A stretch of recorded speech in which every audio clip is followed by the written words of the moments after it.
Passar a palavra para o deputado Arnaldo Faria de Sá. Ele é deputado federal do PTB de São Paulo, deputado no 6º mandato, contabilista, advogado e professor, defensor dos aposentados, pensionistas e idosos, relator de muitas matérias que buscam modernizar e moralizar o serviço público, vice-líder do PTB e nosso grande amigo e aliado nas lutas da Seguridade Social.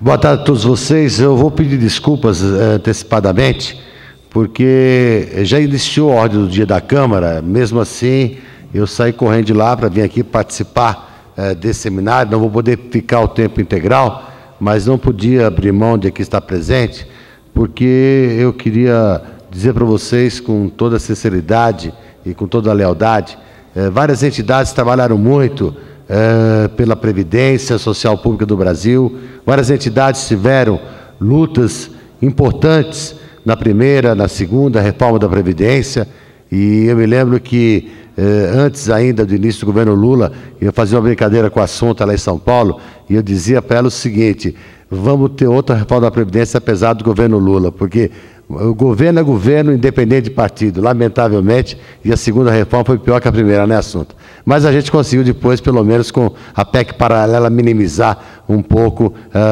a situação da emenda constitucional 41. Mas o que eu queria dizer na passagem, que estava frisando a luta das entidades, eu queria dizer que uma entidade em particular merece nosso cumprimento, porque é a entidade que sempre esteve perfilada nessa luta, trazendo dados para os parlamentares que defendiam a Previdência Social Pública brasileira, e eu queria, nesse momento, no início da minha manifestação, prestar uma homenagem pública a uma entidade. Parabéns à Anfip por essa luta. A salva de palmas da nossa presidente Assunta, a Sandra e a Rosana estão aqui na mesa, porque eu me lembro, inclusive, que aquela época em que nós tínhamos uma proposta de votação da PEC paralela, que foi a enganação que nos fizeram aqui no Senado para poder aprovar a emenda da Previdência da reforma do presidente Lula, é que teria uma PEC paralela. E a PEC paralela era uma coisa apenas para enganar. O Senado votou, mas era para ficar parado lá na Câmara. E aí, numa grande articulação junto com a Anfip, e eu queria dizer que, nesse momento, chega aqui e deve ser saudado com todo carinho para nós, senador Paulo Paim, companheiro de luta, desde aquela época da Constituinte, como deputado, e hoje como senador. Então eu dizia, senador, que a ideia deles era não votar a PEC paralela lá na Câmara. Mas com a articulação toda da Anfip, conseguimos votar a PEC paralela e minimizamos essa questão da dificuldade dos trabalhadores da maneira geral. E também lembrar... Faz favor, você. Queria convidar o senador Paulo Paim para fazer parte da nossa mesa, que muito nos honra.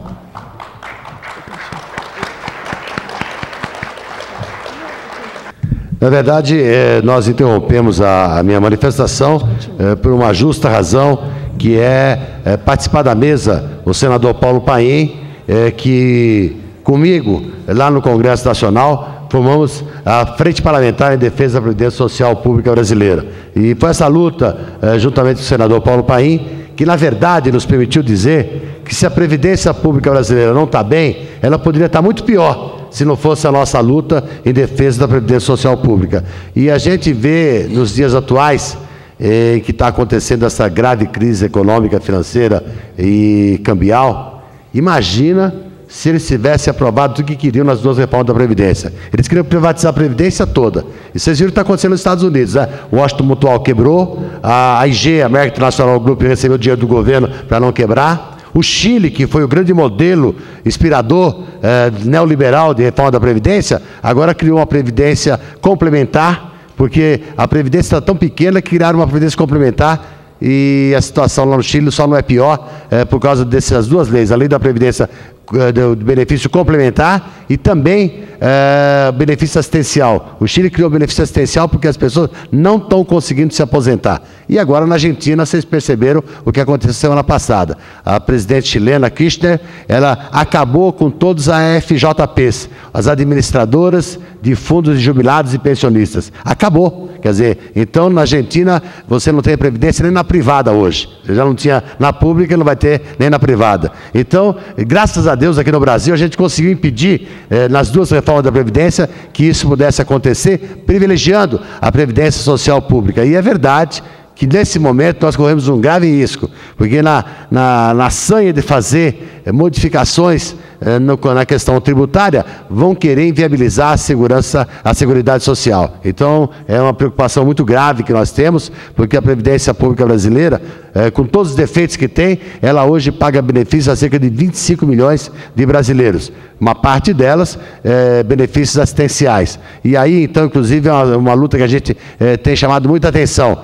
Quem recebe benefício assistencial tem todo o direito de receber, com justiça que se paga esse benefício, mas não pode o benefício assistencial prejudicar o benefício previdenciário, porque aquele que recebe o benefício previdenciário contribuiu durante 30 ou 35 anos e acaba sendo prejudicado por causa do chamado benefício assistencial. E hoje, nós já temos quase metade dos benefícios da Previdência Social sendo benefícios assistenciais, e isso acaba trazendo um grave prejuízo para os trabalhadores que contribuíram para a Previdência Social durante longo tempo. E é por isso que nessa luta conjunta da Anfip com a Cobap, nós temos lutado muito para acabar com o fator previdenciário, para lutar por uma questão que possa garantir a revisão e atualização dos benefícios da Previdência Social, um projeto de lei já votado aqui no Senado pelo senador Paulo Paim, que aguarda o momento de ser votado também na Câmara dos Deputados, e sem dúvida nenhuma é uma grande luta, e o parceiro dessa luta sempre tem sido a Anfip. A Anfip, em todos os momentos, esteve lado a lado lutando para que isso a gente pudesse defender esse modelo de previdência social pública que o Brasil tem.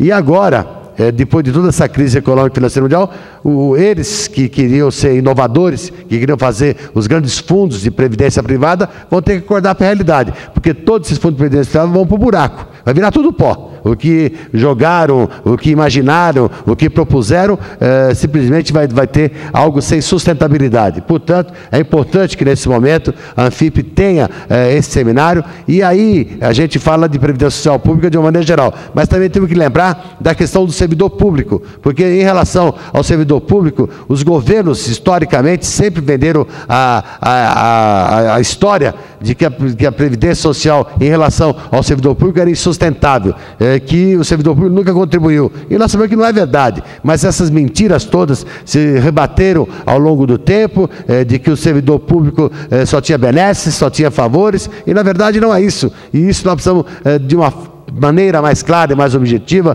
continuar lutando para impedir que isso aconteça. E uma coisa mais grave ainda, depois de toda essa crise econômica e financeira, vão voltar com a mesma história de que é preciso uma nova reforma da Previdência. E reforma da Previdência nunca é para trazer conquista, é sempre para roubar direito dos trabalhadores e dos servidores públicos. Então é uma luta muito grande que a gente tem que levar avante de forma constante e de forma permanente, porque depois dessa crise econômica e financeira vai vir outra história de que uma nova reforma da Previdência precisa ser feita. E nós já não aguentamos mais, até porque nós tivemos duas reformas da Previdência nos últimos 12 anos, e a segunda agora em 2003, a primeira terminada em 98, portanto, nesses anos todos, em apenas 5 anos, de 98 para 2003, uma reforma. Agora estão dizendo que precisa de outra reforma. Vocês sabem que no início do segundo governo do presidente Lula,